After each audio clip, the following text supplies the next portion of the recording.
நன்றி நன்றி நன்றி நன்றி நன்றி பிராங்க்லின், நன்றி பிராங்க்லின், நன்றி மூர்த்தி, நன்றி மூர்த்தி. நண்பர்கள் அனைவருக்கும் என்னுடைய அன்பான பணிவான வணக்கங்கள் தெரிவித்துக் கொள்றேன். என் பெயர் ஜான். நான் ஒரு குடிநோயாளி. எல்லாம் வல்ல இறைவனோட அருளாலையும் தோழமையில் இணைந்து செயல்படுவதால் நான் பெற்றுக்கொள்ளக்கூடிய அனுபவம் தெம்பு நம்பிக்கையாலையும் இன்னைக்கு ஒரே ஒரு நாள் நான் குடிக்கல, தெளிவா மன நிறைவா அமைதியா வாழ என்னாலான எல்லா முயற்சிகளையும் செய்து கொண்டிருக்கின்றேன். நண்பர் பிராங்க்லின் குறிப்பிட்டது போல நம்ம கோயம்புத்தூர் ஒருங்கிணைப்பு குழு மனசாட்சியின் தீர்மானத்தின்படி 24 hours a day, 24 மணித்துளிகள் ஒரு நாள் அப்படின்ற புத்தகத்துல இருந்து ஒவ்வொரு நாளும் ஒரு பக்கமாக எடுத்து வாசிச்சு அதோடைய விளக்கத்தை பார்த்து கலந்தாய்ச்சி இந்த கூட்டத்தை நடத்தி கொண்டிருக்கிறோம். அதன் தொடர்ச்சியாக இன்னைக்கு நாம அடைஞ்சிருக்கிற பக்கம் மார்ச் மாதம் 22ஆம் தேதி. இந்த மார்ச் 22 சிந்தனையை முதல்ல வாசிச்சுட்டு அதோடைய விளக்கத்தை பார்த்து கலந்தாய்ச்சி இந்த கூட்டத்தை நடத்துவோம். ஸோ இந்த மார்ச் 22 சிந்தனையை வாசிப்பதற்கு நண்பர் பிராங்க்லின் அவர்களை அன்போட பணியோட கேட்டுக்கொள்றேன். Over to you Franklin. March 22. Thank you. நண்பர்களே, 24 மணித்துளிகள் ஒரு நாள், பக்கம் மார்ச் 22. தோழமையின் இன்றைய சிந்தனை. நாம் அனைவரும் நமது அதிதீவிர குடிவெறியை வெல்வதற்கான சக்தியை தேடினோம். குடிநோயாளிகளான நாம் தோழமையில் வந்து இணையும் போது கேட்கும் முதல் கேள்வி இதுவே: குடிவெறியை வெல்வதற்கான சக்தியை எவ்வாறு பெற்றுக்கொள்வது? அந்த சக்தியை நம்மால் பெற்றுக்கொள்ளவே முடியாது என்று ஆரம்ப நாட்களில் தோன்றியது. தோழமையில் மூத்த உறுப்பினர்கள் அந்த சக்தியை பெற்றுக்கொண்டு வாழ்வதை கண்ணால் கண்டாலும் கூட எந்த வழிமுறையில் அவர்கள் அந்த சக்தியை பெற்றார்கள் என்பதை நம்மால் அறிந்து கொள்ள முடியவில்லை. நமக்கு தேவையான சக்தி பல வழிகளில் நம்மை வந்தடைகிறது. எனக்கு தேவையான சக்தியை நான் கண்டு கொண்டு விட்டேனா? இன்றைக்கான தியானம். இறையருட் பேராற்றல் எனக்கு அளிக்க முடியாத ஆன்மீக தேவை என்று எதுவுமே இருக்க முடியாது. ஒரு ஆன்மீக நல்வாழ்வு வாழ்வதற்கு தேவையான சக்தி எனக்கு அடிப்படையாக தேவைப்படுகிறது. நான் பெற்றதை என் சக மனிதர்களுக்கு பகிர்ந்து அளிக்கும் போது மிகச்சிறந்த ஆன்ம பலம் எனக்கு கிடைக்கின்றது. என் சக மனிதர்களிடம் நான் பெற்ற ஆன்ம பலத்தை பகிர்ந்து கொள்ளும் போது இறையருட் பேராற்றல் என்னை மேலும் மேலும் பலப்படுத்துகிறது. சக மனிதர்களுடன் பகிர்ந்து கொள்வதால் தான் நான் அதிகமாக பெற்றுக் கொள்கிறேன். அந்த சக்தியால் எனது உடல் மன ஆரோக்கியம் மேம்படுகிறது. எனது ஆரோக்கியம் மேம்படுவதால் என்னால் நற்பணிகள் செய்ய முடிகிறது. மேம்பட்ட நற்பணிகள் செய்வதால் என் சக மனிதர்கள் பலர் பலனடைகின்றனர். இது இவ்வாறு தொடர்ந்து செல்கிறது.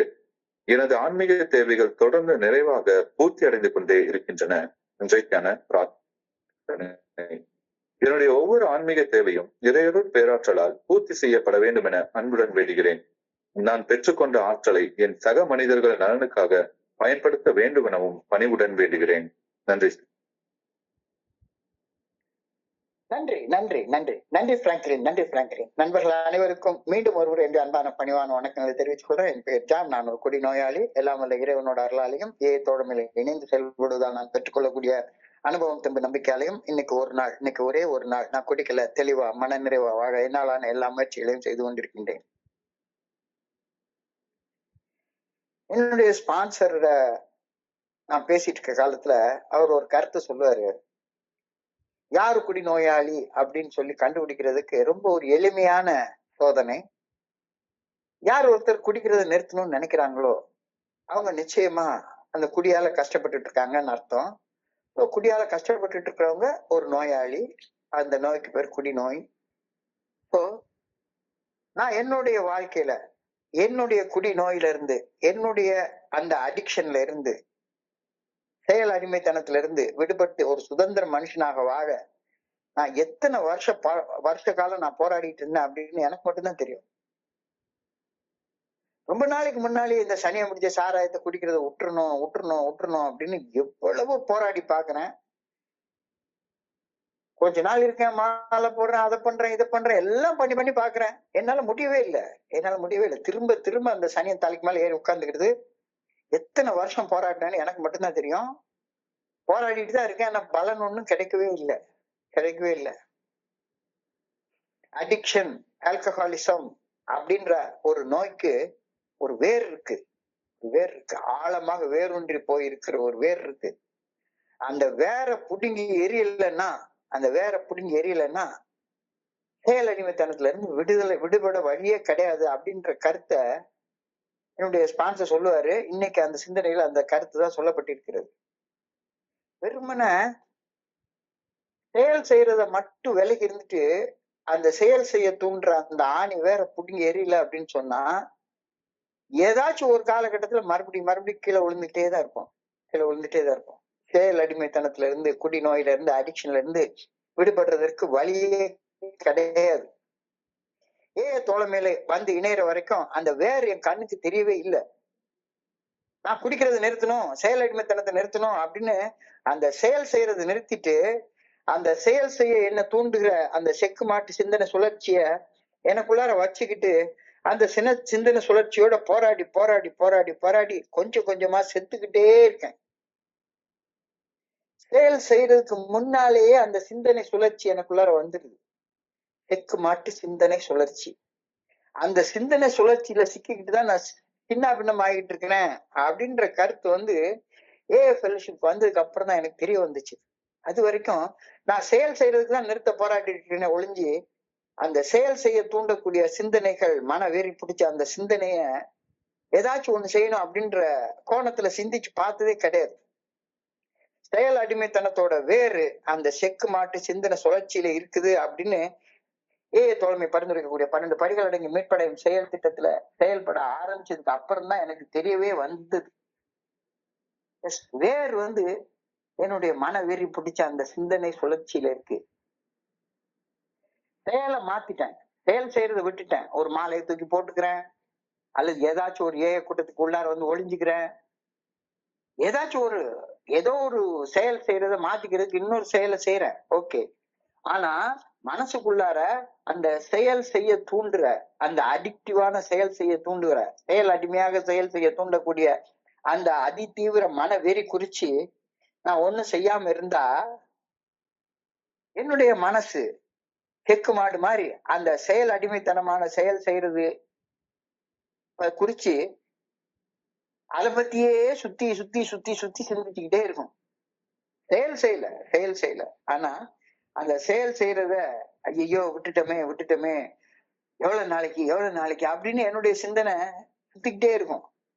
ஒரு நண்பர் சொல்லுவாரு, 48 நாள் விரதம் இருக்கிறப்ப நாளை எண்ணிக்கிட்டே இருக்கிறது. 1, 2, 3, 4, 5, 45, 46, 47, 48. அப்பா, இன்னைக்கோட முடிஞ்சு போச்சு. ஆனா விரதம் இருக்கிற நாட்கள்ல கூட மனசு வந்து செக்கு மாடு மாதிரி குடிக்கிற செயல் செய்யறது குறிச்சே சிந்திச்சுக்கிட்டே இருக்கும். குடிக்கல.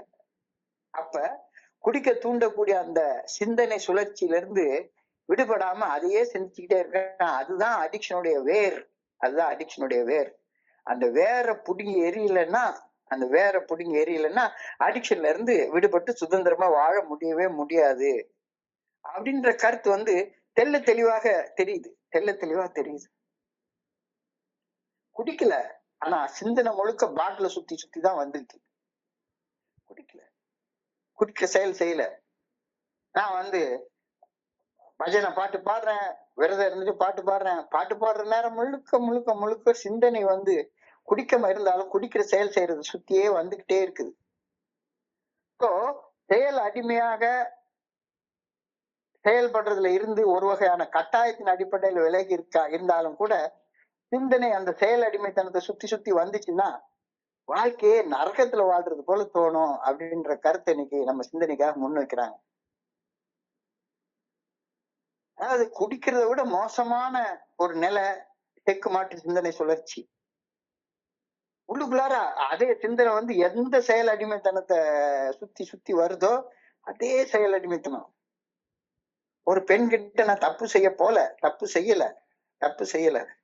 ஆனா மனசுல உள்ள சிந்தனை செக்கு மாடு மாதிரி அந்த பெண்கள் குடிச்ச சிந்தனையிலேயே சுத்தி வந்துகிட்டே இருக்குது அப்படின்னு சொன்னா வாழ்க்கை நரகத்துல இருக்கிற மாதிரி ஒரு ஃபீல் ஆகிடும். We are all looking for the power to overcome our drinking obsession. We are all looking for the power to overcome our addictive obsession. அடிமை விலங்கு ஒரு செயல் அடிமையின் செயல்ல இல்ல, அவருடைய மனசுல இருக்கு அப்படின்ற கருத்தை இன்னைக்கு நம்ம சிந்தனைக்கு வைக்கிறார். ஒரு செயல் அடிமையானவன் தான் செய்யும் செயலை குறித்தே ஒரு வகையான மன வெறியோட அந்த செயல் குறிச்ச எண்ணத்துல மனசுடைய மையத்துல வச்சு அதனை சுத்தி வந்து ஒரு செக்கு மாடு போல சிந்திச்சுக்கிட்டே இருக்கிறான். இங்கதான் ப்ராப்ளம் இருக்கு. இங்கதான் அந்த அடிக்ஷனுடைய வேர் இருக்கு. மனசுல இருக்கு. ஹிக்கு மாடு போல அந்த அடிக்டிவ் செயலை செய்யறத குறிச்சே சிந்தனை ஓடிக்கிட்டே இருக்குது. உடம்புல ஒரு ஊனம் வந்துட்டா அது மோசமானதுதான். உடம்புல ஒரு ஊனம் வந்துட்டா மோசமானதுதான். ஆனா மனசுல உள்ள செயல் அடிமைத்தனம், அடிக்ஷன் என்ற ஊனம் உடம்புல உள்ள ஊனத்துக்கு இணையான மோசமான உள்ள ஒரு ஊனம். அது ஒரு செயல் அடிமை, ஒரு அடிக்ட, ஒரு ஆல்கஹாலிக்க ரொம்ப மோசமா பாதிக்குது. மனசு ஊனப்பட்டு போச்சு, மனசு ஊனப்பட்டு போச்சு. நேர் வகையில சிந்திக்க தெரியவே இல்லை. சிந்தனை என்னமோ ஒரே ஒரு சென்டரை வச்சுதான் சுத்தி சுத்தி சுத்தி சுத்தி சிந்திச்சுட்டே இருக்குது. How do I get the strength to quit my addiction and my addictive behavior? இது இன்னைக்கு ஒரு பெரிய கேள்வி, மிகப்பெரிய கேள்வி, $1,000,000 question. How do I get the strength to quit my addiction and my addictive behavior? மிகப்பெரிய கேள்வி, மிகப்பெரிய கேள்வி. வெறி பிடிச்ச மனசை அடக்குற சக்தி எங்க இருக்கு? என்னுடைய அப்சசிவ் மைண்ட அடக்கக்கூடிய சக்தி எங்க இருக்கு? என்ன பண்ணாலும் கடைசியில வெறி பிடிச்ச அந்த மனசை ஜெயிக்கவே முடியலையே. அதாவது என்னால குடிக்கிறது நிறுத்த முடியவே இல்லை, முடியவே இல்லை, முடியவே இல்லை அப்படின்னு சொல்ற மனிதர்கள் எல்லாம் என்ன சொல்றாங்க? குடிக்கணும்ன்ற சிந்தனை, வெறி பிடிச்ச சிந்தனை, அந்த சிந்தனையை சுத்தியே மனசு சுத்தி சுத்தி வந்துட்டு இருக்கிறப்ப அந்த வெறி பிடிச்ச சிந்தனைய என்னால கட்டுப்படுத்த முடியல அப்படின்றதுதானே குடிக்காம இருக்க முடியல, குடிக்காம இருக்க முடியலன்னு எல்லாரும் சொல்றாங்க. வெறி பிடிச்ச மனசை அடக்குற சக்தி எங்க இருக்கு? அதான் இப்ப இன்னைக்குள்ள கேள்வி. என்ன பண்ணாலும் கடைசியில வெறி பிடிச்ச அந்த மனசு ஜெயிக்கவே முடியலையே, என்ன பண்றது? உடம்புல குடிய தாங்கிக்கிற சக்தி இல்லைன்னு வெட்ட வெளிச்சமா தெரியுது. உடம்புல குடிய தாங்கிக்கிற சக்தி இல்ல, ஒரு குடி நோயாளியாக எனக்கு இல்ல அப்படின்னு வெளிப்படையா தெரியுது. மனசுக்கும் மனசுல இருக்கிற மன வெறிய கட்டுப்படுத்துற சக்தி இல்ல அப்படின்றது காலத்தின் ஓட்டத்திலையும் தெரிய வந்துருச்சு. அப்ப சக்தி இல்லாத உடம்பையும் கட்டுப்பாடற்ற மன வெறி பிடிச்ச மனசையும் வச்சுக்கிட்டு எப்படி நிம்மதியா வாழ்றது? இதுதான் இன்னைக்கான கேள்வி. தெரியுது, தெரியுது, நல்ல தெரியுது. உடம்புக்கு சக்தி இல்ல, மனசுக்கு சக்தி இல்ல, நான் ஒரு சக்தியற்ற மனுஷன் அப்படின்னு தெரியுது. அப்ப சக்தியற்ற மனுஷனாகியனா என்னுடைய வெறி பிடிச்ச மனசை கட்டுப்படுத்துற சக்தியை எங்க இருந்து பெற்றுக்கொள்றது? குடிக்காம இருக்கிறேன், ஏதாவது ஒரு பின்னால போய் ஒளிஞ்சுக்கிட்டு குடிக்காம இருக்கிறேன். ஒரு டி அடிக்ஷன் சென்டர்ல தூக்கி போட்டா கூட 3 மாசம் 6 மாசம் குடிக்காம வச்சிருவாங்க, கட்டி போட்டு வச்சிருவாங்க, கட்டை எடுத்து அடின்னு அடிச்சு குடிக்காம வச்சிருவாங்க. ஆனா என்னுடைய வெறி பிடிச்ச குடிய பத்தியே செக்கு மாடு மாதிரி சுத்தி சுத்தி சிந்திக்கிற சிந்தனைய எப்படி கட்டுப்படுத்துறது? அதுக்கான சக்தி எங்க இருந்து கிடைக்கும்? அப்ப ஆரம்ப காலகட்டத்துல குடிச்சிட்டு இருந்த காலகட்டத்துல இல்ல, ஆரம்ப காலகட்டத்திலயும் it seems an impossible task, செய்ய முடியாத ஒரு செயலாகத்தான் தோணுது. மனசை கட்டுப்படுத்தவே முடியாது அப்படின்னு தான் தோணுது. It seems an impossible task. It seems that we will never get that strength that is necessary to control an obsessive mind. நமக்கு அந்த சக்தி கிடைக்கவே கிடைக்காது அப்படின்னு தான் தோணுது, அப்படிதான் தோணுது. அதிதீவிர மனவெறி என் மனசின் சக்தியின் கட்டுப்பாட்டை மீறியது என்பது தோழமைக்கு வந்ததுக்கு அப்புறம் தெளிவா தெரியுது, தெளிவா வெளிச்சம் போட்டு காட்டுது, நல்லா தெரியுது. ஆனா இந்த இடத்துல ஒரு சின்ன க்ளூ கிடைக்குது. என்ன கிடைக்குது? என்ன போலவே கட்டுப்பாடு இல்லாத அதிதீவிர மனவெறியோட வாழ்ந்ததா சொல்லிட்டு இருக்கிற தோழமையின் நண்பர்கள் தாங்கள் வாழ்ந்ததாக சொல்ற வாழ்க்கைக்கு நேர் எதிர்மாறான வாழ்க்கை இங்க வாழ்றத கண்ணால பாக்குறேன். என்னால கட்டுப்படுத்த முடியல, என்ன பண்ணாலும் ஏதாவது ஒரு ஸ்டேஜ்ல போய் திரும்ப திரும்ப தடுக்கி விழுந்துட்டே இருக்கிறேன்.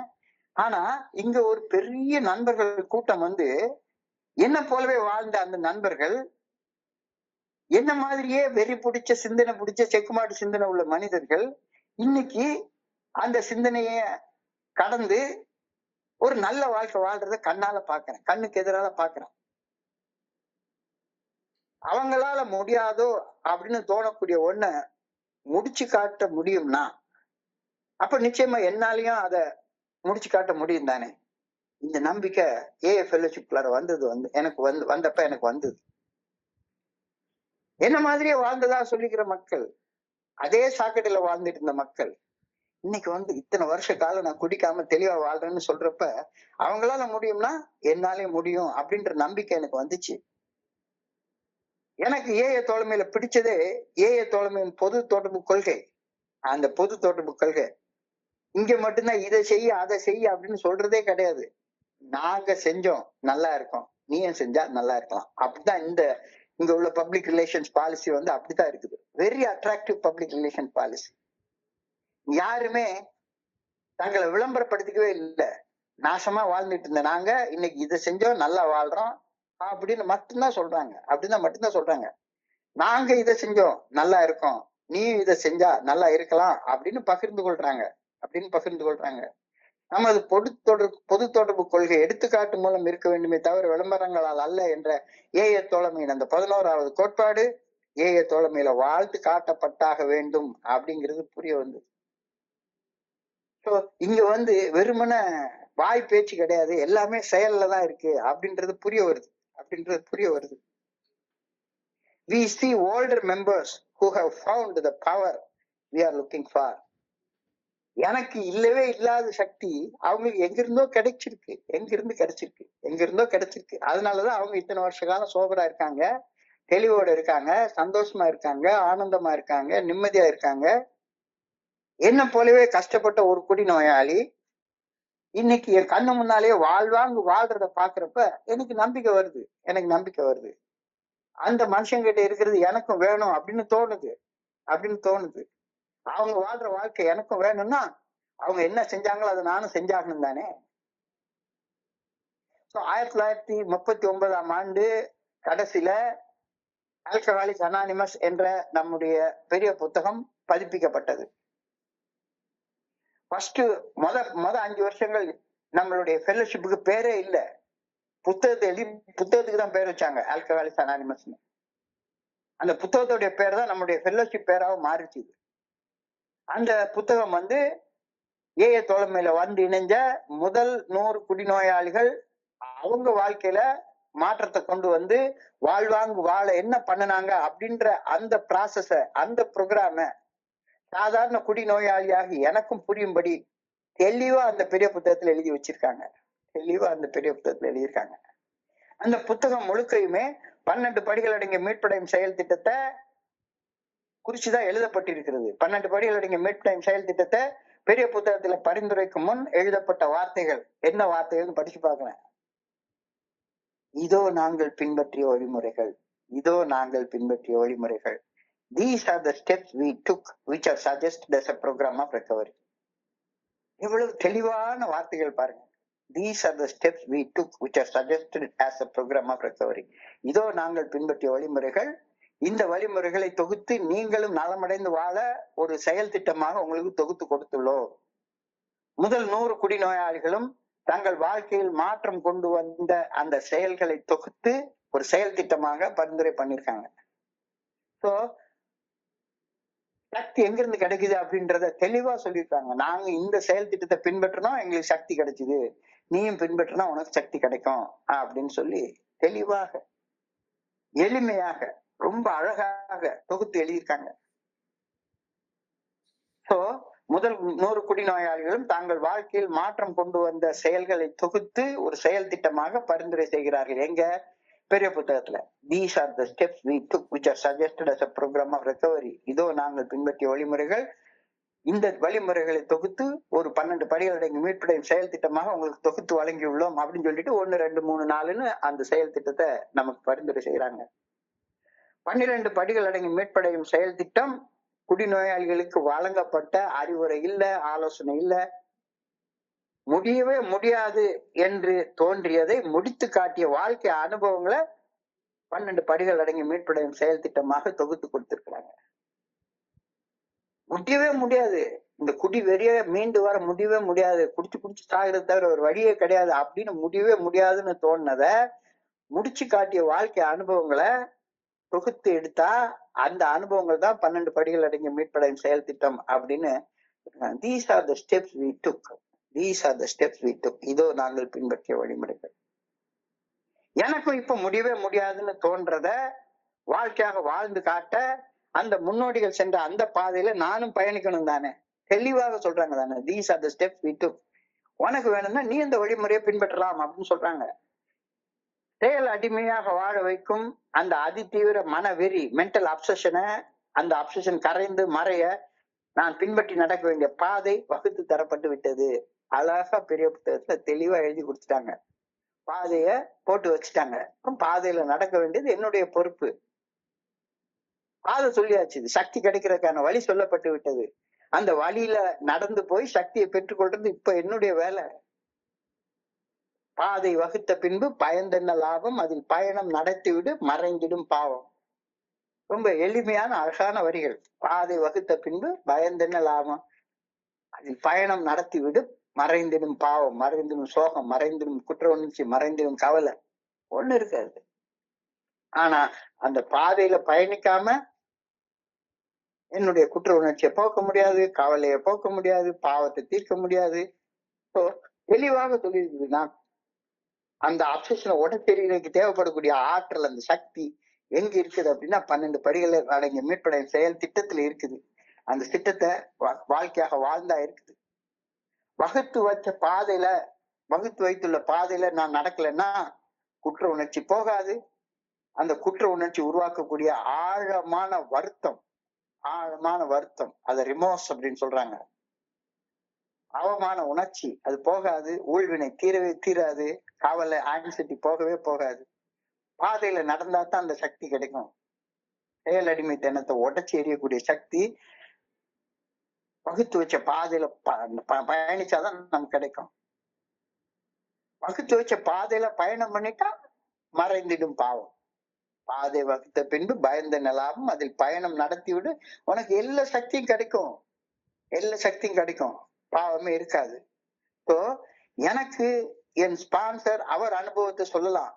ஆனால் என் வாழ்க்கையில என்னுடைய ஸ்பான்சர் வாழ்வது எப்படி சாத்தியப்படும்? பாதையை தான் அவரால் காட்ட முடியும். பாதையில பயணிக்க நான் தான் பயணிச்சாகணும். அதே பாடல்ல ஒரு வரி வரும், எனக்காக நீ அழலாம் இயற்கையில் நடக்கும், ஆனால் எனக்காக நீ உணவு உண்ண எப்படி நடக்கும்? எனக்கு பசிச்சா நான் தானே சாப்பிடணும், எனக்கு வயிற்று வலிச்சா நான் தானே மருந்து சாப்பிடணும், எனக்கு கசகசன்னு இருந்தா நான் தான் போய் குளிக்கணும். நமக்கென்று பூமியிலே கடமைகள் உண்டு, அதை நமக்காக நம் கையால் செய்வது நன்று. ஸோ இந்த சக்தி, அப்சஷனை உடச்செறிய வேண்டிய சக்தி எனக்கு வேணும்னா நான் தான் இந்த பாதையில பயணம் பண்ணணும். பாதையில பயணம் செய், தேவையான சக்தி ஆற்றல் தானாக பயணத்தின் போது உனக்கு கிடைக்கும் அப்படின்ற கருத்தை நீங்க சொல்றாங்க. குற்ற உணர்ச்சி, மனக்கவலை இதெல்லாம் போகணும், மன வெறிய உடைச்சி எரியணும் அப்படின்னா அதுக்கு சக்தி தேவை. அந்த சக்தி எங்கிருந்து கிடைக்குது? இதோ நாங்கள் பின்பற்றிய வழிமுறைகள். அந்த குடிநோய் அப்சஷனை உடைச்செறிகிறதுக்கு தேவைப்படக்கூடிய சக்தி இந்த பாதையில பயணம் செய்யறப்போ உனக்கு கிடைக்கும் அப்படின்னு சொல்லிருக்கிறேன். Have I found all the strength that I need? இந்த சக்தியை நான் பெற்றுக்கொண்டு விட்டேனா? அதான் இன்னைக்கான கேள்வி. Have I found all the strength I need? நான் வாழ தேவைப்படும் அனைத்து ஆற்றலையும் சக்தியையும் தோழமை பரிந்துரைக்கக்கூடிய 12 படிகள் அடங்கிய மீட்படையும் செயல் திட்டத்தை வாழ்க்கையாக வாழ்ந்து பெற்றுக்கொண்டு விட்டேனா? ஒரு பெரிய கேள்வி கேட்டாங்க. எனக்கு சக்தி இல்ல, ஆற்றல் இல்ல, என்னால ஒண்ணும் செய்ய முடியாது, இட் இஸ் இம்பாசிபிள் அப்படின்னு சொல்லிட்டு இருக்கிறத, அந்த இம்பாசிபிள்னு தோணக்கூடிய செயலை செஞ்சு முடிக்கிறதுக்கு தேவைப்படக்கூடிய சக்தி எப்படி பெற்றுக்கொள்றது அப்படின்னு ஒரு வழி இங்க சொல்லப்பட்டிருக்கிறது. அந்த பாதையில பயணிச்சு அந்த சக்தியை பெற்றுக்கொண்டு விட்டேனா? அது கேள்வியாக இன்னைக்கு கேட்கப்படுகிறது. சரி, ஆற்றலை பெற்றுக்கொள்ளவில்லை என்றால் தியான பகுதிக்கு போ. இது நாள் வரைக்கும் அந்த ஆற்றலை நான் பெற்றுக்கொள்ளல அப்படின்னா ஆழ்ந்து யோசி, கவனத்தை குவிச்சு தியானிச்சு பாரு. My fundamental need is the spiritual need. அதுதான் இன்னைக்கு தியானத்துடைய முதல் வார்த்தை. My fundamental need is a spiritual need. நான் பொருளாதார தேவைகளை பூர்த்தி செய்யறதற்கு தோழமைக்கு வரல. நான் பொருளாதார சிக்கல்களை தீர்த்து வைக்கிறதுக்காக தோழமைக்கு வரல. என்னுடைய ஆன்மீக பிரச்சனையை நான் தீர்த்துட்டேன்னா வேற எல்லா சிக்கலும் தானா தீர்ந்து போயிடும் அப்படின்ற கருத்து இங்க சொல்லப்படுகிறது. மை ஃபண்டமெண்டல் நீட், அடிப்படை தேவை, என்னுடைய ஆன்மீக நோயிலிருந்து நான் குணமடையணும். அதுதான் அடிப்படை தேவை. நான் பொருளாதார தேவையை பூர்த்தி செய்யறதுக்காக தோழமைக்கு வரல. ஏஐ தோழமையில என்னுடைய ஆன்மீக தேவைகளை பூர்த்தி செய்வதற்கான வழி மட்டுமே சொல்லப்பட்டிருக்கிறது. இங்க பொருளாதார தேவை பூர்த்தி செய்யக்கூடிய வழிகள்லாம் சொல்லல. எனக்கு வேலை போயிருந்திருக்கலாம், கடன் பிரச்சனை இருக்கலாம், என் மேல 4-5 குற்றப்பத்திரிகை இருக்கலாம், கிரிமினல் கேஸ் இருக்கலாம், டைவர்ஸ் கேஸ் இருக்கலாம், உறவு சிக்கல் இருக்கலாம், எத்தனையோ சிக்கல் இருக்கலாம். ஆனா இதையெல்லாம் தீர்த்துக்கிறதுக்கு இங்க எனக்கு ஏஐ தோழமையில வழி சொல்லப்படவே இல்லை. My fundamental need is a spiritual strength. அந்த ஸ்பிரிச்சுவல் ஸ்ட்ரென்த் எனக்கு கிடைச்சிருச்சு அப்படின்னு சொன்னா என்னுடைய வேற எல்லா பொருளாதார சிக்கலும் தானா தீர்த்துப்பேன் அப்படின்ற கருத்து இங்க சொல்றாங்க. I can never have a spiritual need that the good orderly direction of God prescribed in the 12-step recovery program cannot supply. தெளிவாக கவனத்தை குவிச்சு சிந்திக்கிறதுக்காக ஒரு வார்த்தை சொல்லியிருக்கிறாங்க. இந்த 12 படிகள் அடங்கிய மீட்படையும் செயல் திட்டத்தை வாழ்க்கையாக வாழ்ந்தால் எனக்கு கிடைக்கக்கூடிய ஆன்மீக சக்தி அபரிமிதமானது. வாழ்க்கையாக வாழ்ந்தா தான் அது கிடைக்கும். வாழ்க்கையா வாழலைன்னா பேசிக்கிட்டே இருந்தா கிடைக்கவே கிடைக்காது. செயல்பட்டா மட்டும்தான் கிடைக்கும். செயல் ஒன்றே மந்திர சொல். Action is the magic word.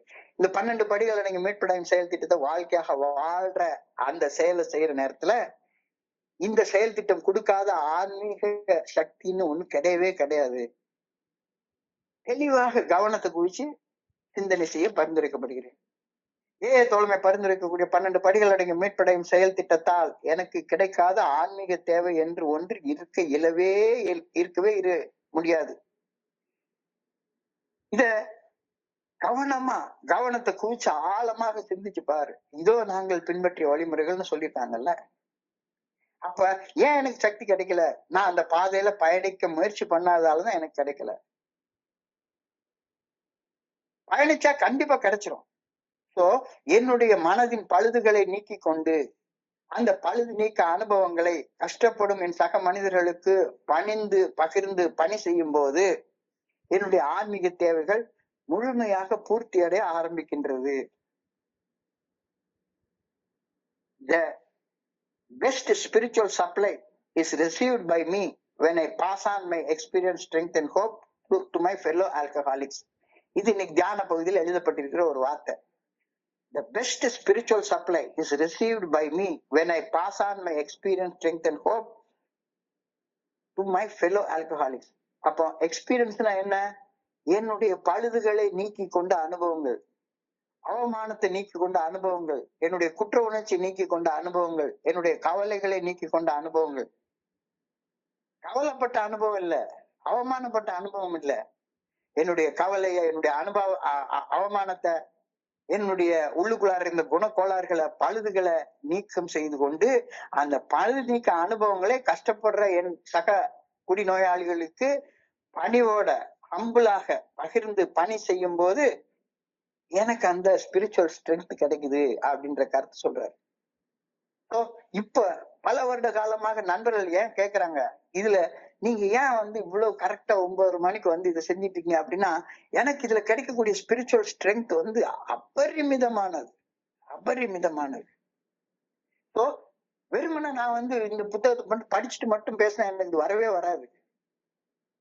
என்னுடைய மனதின் பழுதுகளை பழுது நீக்கம் செய்து கொண்டு, அதாவது என்ன நானே சர்வீஸ் பண்ணிக்கிட்டு அந்த சர்வீஸ் பண்ணின அனுபவங்களை, என்ன நானே பழுது நீக்கம் செய்து கொண்ட அனுபவங்களை, என்ன மாதிரியே கஷ்டப்பட்டு இருக்கிற என்னுடைய சக மனிதர்களுக்கு பணியோட பகிர்ந்து ஷேர் பண்ணி பணி செய்யறப்ப என்னுடைய ஆன்மீக தேவைகள் ஆட்டோமேட்டிக்கா பூர்த்தி செய்யப்படுகின்றன. The best spiritual supply is received by me when I pass on my experience, strength and hope to the fellow alcoholics. So experience, strength and hope இது பண்றேன்னா என்கிட்ட இல்லாத ஒண்ணு என்னால கொடுக்கவே முடியாது. என்கிட்ட இருக்கிறது வெறுமன அவமானமான அனுபவங்கள் மட்டும்தான் அப்படின்னு சொன்னா, நான் அடுத்தவனுக்கு அவமானம் நிறைந்த அனுபவங்களை மட்டும்தான் கொடுக்க முடியும். அந்த அவமானத்தை எப்படி ஆன்மீக முன்னேற்றமாக நான் மாற்றிக்கொண்டேன் அப்படின்னா, ஆன்மீகத்துல முன்னேறி என்னுடைய பழுதுகளை நீக்கி கொண்டு அந்த பழுது நீக்க அனுபவங்களை பகிர்ந்து கொள்ளும் போது மட்டும்தான் எனக்கு மேலும் மேலும் ஸ்பிரிச்சுவல் ஸ்ட்ரென்த் கிடைக்குது. I get it by giving it away. It is in giving that we receive. Saint Francis Assisi பிரேயர்ல அழகா சொல்றாரு, பகிர்ந்து கொடுப்பதனால் நான் பெற்றுக் கொள்கின்றோம். பகிர்ந்து கொடுப்பதால் நாம் பெற்றுக் கொள்கின்றோம். அழகான ஒரு பழமொழி உண்டு, we make a living by what we get, but we make life by what we give. அழகா திருவாசகத்துல மாணிக்க வாசகர் அந்த காலத்தை எழுதி வச்சிருக்கிறார், என் கடன் பணி செய்து கிடப்பதுவே. பணி செய்வதால் கிடைக்கும் பொருள்தான் வாழ தேவைப்படும் உணவு வாங்கவும் உடை உடுத்தவும் நான் எனக்குன்னு கட்டி வச்சுட்டு வீட்டுல சௌகரியமா வாழ்றது எனக்கு உதவுது. எங்கிருந்து பணம் கிடைக்கிறது? பணி செய்வதால மட்டும்தான் பணம் கிடைக்கும். அதனாலதான் கவர்மெண்ட் சர்வீஸ்ன்னு சொல்லுவாங்க. பணி செய்வதால மட்டும்தான் அவனுக்கு பணம் கிடைக்கும். ஒவ்வொரு ரூபா நோட்டும் எழுதி வச்சிருக்காங்க, I promise to pay the bearer sum of rupees so and so அப்படின்னு சொல்லி ரிசர்வ் பேங்க் கவர்னர் கையெழுத்து போட்டு கொடுத்திருக்கிறாரு. என்ன, இந்த ரூபா நோட்டை வச்சிருக்கிறாங்க, அது ஒரு ப்ராமிசரி நோட்டு. அதுவும் வெறும் சாதாரண பேப்பர் தான், ஆனா ரிசர்வ் பேங்க் கவர்னர் கையெழுத்து போட்ட ஒரு ப்ராமிசரி நோட்டு. இந்த பணத்தை வச்சிருக்கிறவன் இந்த ரூபாய்க்கு இணையான ஒரு பணிய தன்னுடைய சக மனிதனுக்கு செஞ்சிருக்கிறான் அப்படின்னு ப்ராமிஸ் பண்ணி அந்த பணத்தை கொடுக்குறாங்க நமக்கு. அந்த பணி செய்து கிடக்கும் போது மட்டும்தான் நீ செல்வந்தனாக மாற முடியும், செல்வந்தனாக மாற முடியும். Two your duty, two your duty. பலன்களை பத்தி யோசிச்சிட்டே இருக்காத. என் கடன் பணி செய்து கிடப்பதுவே, என் கடன் பணி செய்து கிடப்பதுவே. அப்ப பணினா என்ன? நான் கிறுக்குத்தனமா ஒரு கிறுக்கம் போல வாழ்ந்துட்டு இருந்தேன், சாக்கடையில வாழ்ந்துட்டு இருந்தேன், அவமானப்பட்டு வாழ்ந்துட்டு இருந்தேன். அந்த சாக்கடை வாழ்க்கைய, அந்த அவமான வாழ்க்கைய இந்த இந்த இந்த செயல்கள் செஞ்சு அந்த பழுதுகளை நீக்கி கொண்டு அந்த பழுது நீக்க அனுபவத்துக்கு நான் பகிர்ந்து கொள்றதுக்கு பேர் தான் பணி. அந்த பணியை செய்யறப்ப எனக்கு அபரிமிதமான ஸ்ட்ரென்த் கிடைக்குது. என்னுடைய ஆன்மீக தேவைகள் பூர்த்தி அடைய ஆரம்பிக்கின்றன. Do your duty, do not expect the result. உன் வேலை பணி செய்து கிடப்பது மட்டும்தான். பணி செய்து நீ செய்யறப்ப ஆட்டோமேட்டிக் அதற்கான பலன்களை ஆண்டவன் கொடுக்குறான். உன்னைய செல்வந்தனா மாற்ற, வெறுமன பணக்காரனா மட்டும் இல்ல, 16 செல்வங்கள் உள்ள செல்வந்தனா மாத்துறாரு. செல்வந்தனுக்கும் பணக்காரனுக்கும் நிறைய வித்தியாசம் இருக்குது. 16 செல்வத்துல ஒரு செல்வம் பணம், மிச்ச 15 செல்வங்களும் பணி செய்வதால் மட்டுமே எனக்கு கிடைக்கின்றன. பணி செய்ய செய்ய செய்ய செய்ய என்னுடைய பழுது நீக்க அனுபவங்களை பகிர்ந்து கொள்ள கொள்ள நான் செல்வந்தனாக மாறுகிறேன். என் கடன் பணி செய்து கிடப்பது மட்டும். நான் பகிர பகிர பகிர பகிர இறையருள் பேராற்றல் வாழ்வதற்கு தேவைப்படும் சக்தியை எனக்கு வழங்குகின்றது. இது இன்னைக்கு தியானத்துல அழகா சொல்லியிருக்காங்க. நான் ஷேர் பண்ண என்னத்தை ஷேர் பண்ண, அவமானத்தை ஷேர் பண்ண சொல்லல.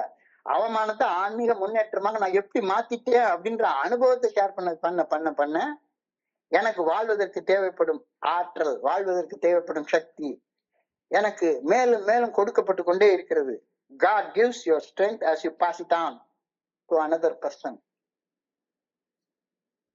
உன்னுடைய அனுபவத்தை, வாழ்ந்த அனுபவத்தை நீ இன்னொரு மனுஷனுக்கு சொல்ல சொல்ல சொல்ல சொல்ல வாழ்றதுக்கு தேவையான ஆற்றல் ஒரு ஊற்று போல பொங்கி பொங்கி பொங்கி பொங்கி வந்துட்டே இருக்குது. பணி செய்ய செய்ய மிகுதியான உடல் மன ஆரோக்கியத்தை நான் பெற்றுக்கொள்கின்றேன். உண்மையிலே 39 வயசுல வர்றப்ப என் கையை நீட்ட சொன்னா நடுங்கிட்டு இருக்கும்.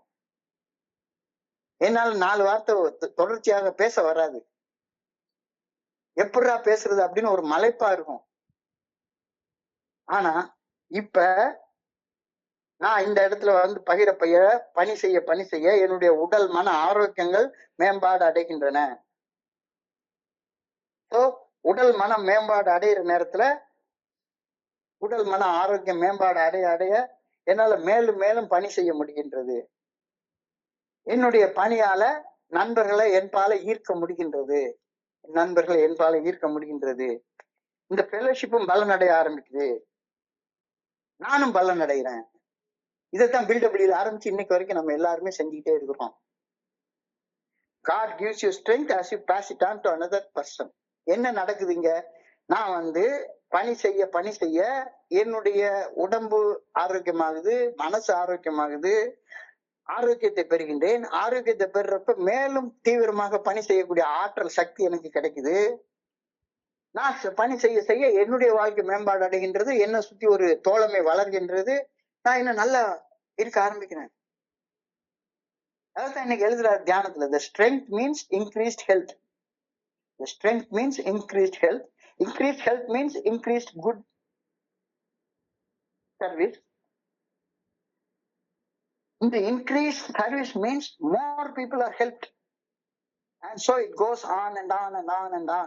சுத்தி சுத்தி சுத்தி சுத்தி இப்போ தெற்கு மாட்டு சிந்தனை சுழற்சி இந்த மாதிரி அடுத்தவங்களுக்கு பயனுள்ள வகையில நான் எப்படி செயல்படுறது அப்படின்ற சிந்தனையில ஓடுது. A constant supply to meet all spiritual needs. எப்ப கிடைக்குது? பணி செய்யறப்ப எனக்கு கிடைக்குது. பணி செய்யறதுன்னா என்ன?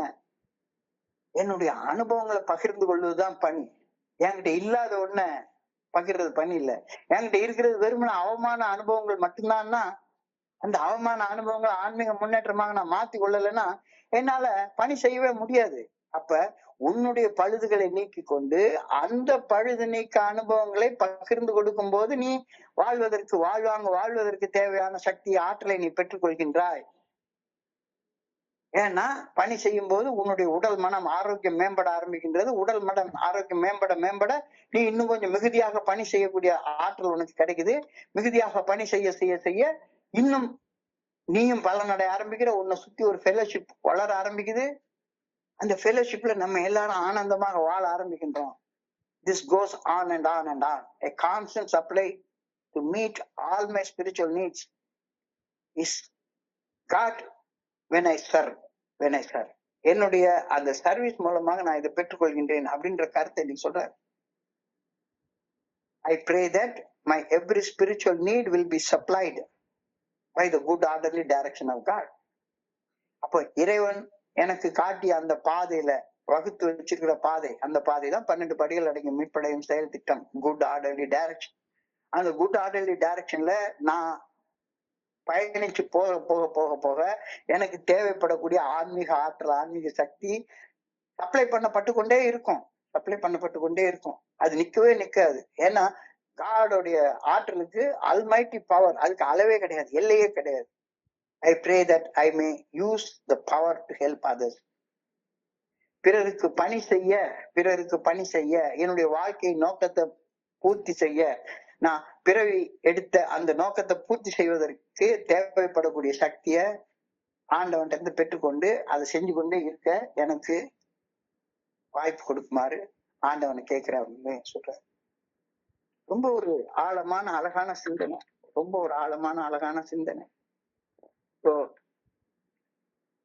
சுருக்கமா பார்த்தோம்னா, நான் ஃபெலோஷிப்குள்ளார வந்து இது பண்றப்ப பிரம்ம பிரயத்தனம் பண்றேன்.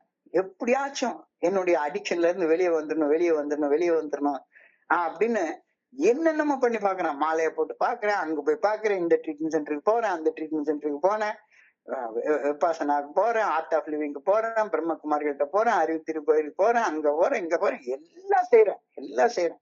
போய் நான் குடிக்காமன்னு இருக்கிறேன், சிகரெட் துறை போட்டுறேன், எல்லாம் பண்ணிடுறேன். ஆனா தொடர்ந்து ஒரு ஆன்மீக வாழ்க்கை வாழ்றதுக்கான சக்தி எனக்கு கிடைக்கவே இல்லை. அப்ப என்ன சொல்றாரு? வெறுமன செயல்ல இருந்து விடுபட்டா மட்டும் பத்தாது, சிந்தனையில இருந்து மாத்தணும். அந்த வேற பிடிங்க எறியணும். மன வெறி பிடிச்ச சிந்தனை, அடிக்டிவ் தாட்ஸ். கடல் அலை போல செக்கு மாட்டு சிந்தனை சுழற்சி. அந்த செக்கு மாட்டு சிந்தனை சுழற்சியில இருந்து மீட்படைவதற்கான வழி இந்த 12 படிகள் அடங்கி மீட்படையும் செயல் திட்டம். செயலை மாத்திட்டு என் மனசுக்குள்ளார அந்த செயல் செய்ய தூண்டுற அந்த அதிதீவிர மன வெறி குறிச்சு ஒண்ணு செய்யாம இருந்தா மனசு செக்கு மாடு மாதிரி அந்த செயல் அடிமைத்தனமான செயலை செய்யறது குறிச்சுதான் சிந்திச்சுக்கிட்டே இருக்கும்.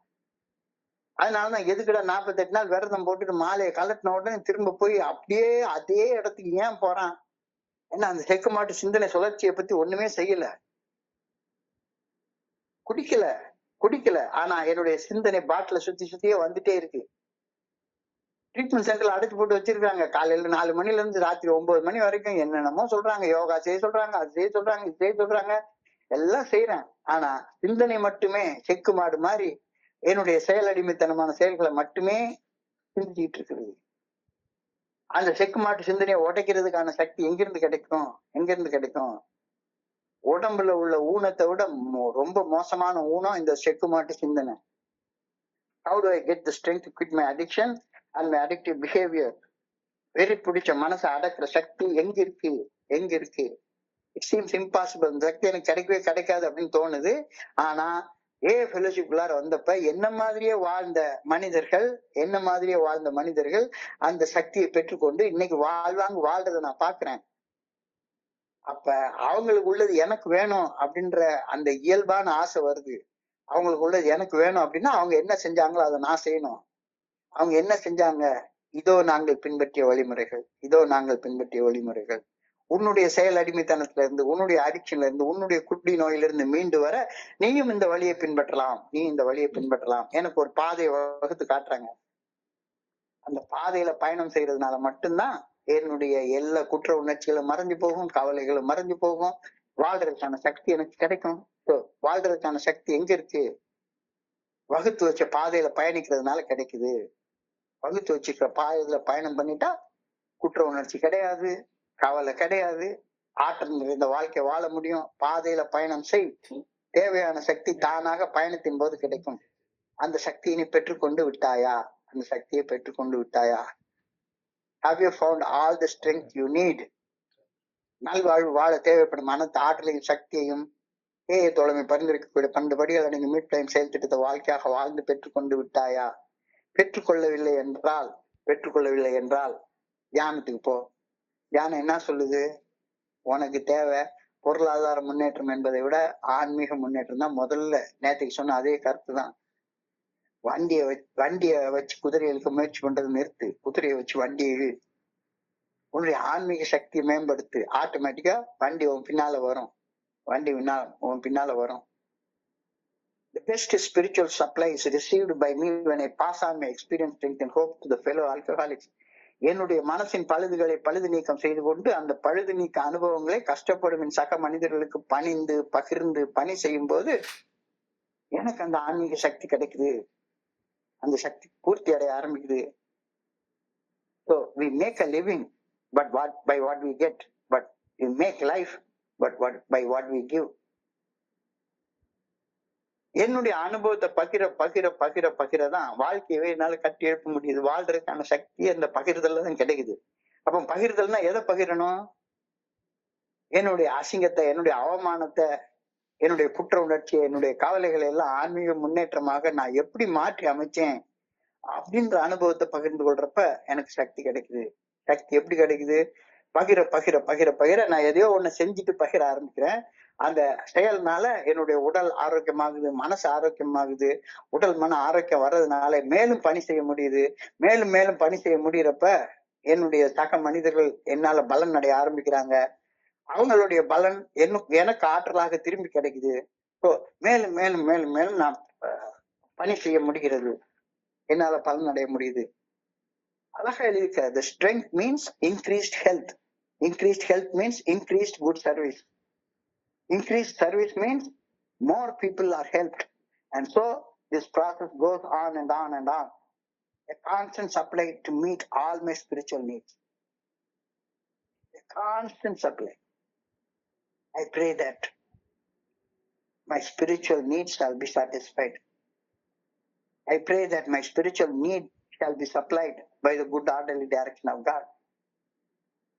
அப்ப அந்த பாதை குட் ஆர்டர்லி டைரக்ஷன் பாதை வகுத்த பின்பு பயந்தென்ன லாபம், அதில் பயணம் நடத்திவிடு மறைந்திடும் பாவம். ஒரு பாவம் கிடையாது. பயணம் நடத்துற வரைக்கும் பாவம் கிடையாது. பயணம் நடத்தலைன்னா எல்லா செயலும் பாவம் தான், ஊழ் வினையா தான் வந்து முடியும்.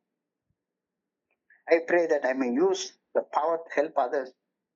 இறைவன் எனக்கு அளிக்கக்கூடிய அந்த பாதையில பயணிக்கிறதுனால எனக்கு கிடைக்கக்கூடிய அந்த ஆன்மீக ஆற்றலை பணி செய்வதற்காக பயன்படுத்த ஆண்டவா எனக்கு சக்தி கொடு அப்படின்னு பிரேயர்ல கேக்குறாங்க. ரொம்ப ஒரு அழகான எளிமையான ஆனா பவர்ஃபுல்லான சிந்தனை. மிக அழகாக ஆழமாக சொல்லப்பட்டிருக்கிறது. இன்றைய பகுதியை படிக்கிறப்ப என் மனதை கடந்து சென்ற சிந்தனைகளை உங்களோட பகிர்ந்து கொள்ள இந்த நல்ல வாய்ப்பை உருவாக்கி கொடுத்த இந்த குழுவிற்கு என்னுடைய மிக பணிவான நன்றிகளை தெரிவித்துக் கொள்றேன். பொறுமையாக கேட்ட ஒவ்வொரு நண்பருக்கும் என்னுடைய பணிவான நன்றிகளை தெரிவித்துக் கொள்றேன். இந்த இரவு பொழுது நண்பர்களுக்கு இனிமையான இரவாக அமைய இறைவன பணியோட நான் வேண்டிக் கொள்கின்றேன். நன்றி. வாழ்க வையகம், வாழ்க வளமுடன். Thank you everybody. Over to you, Franklin. Thank you.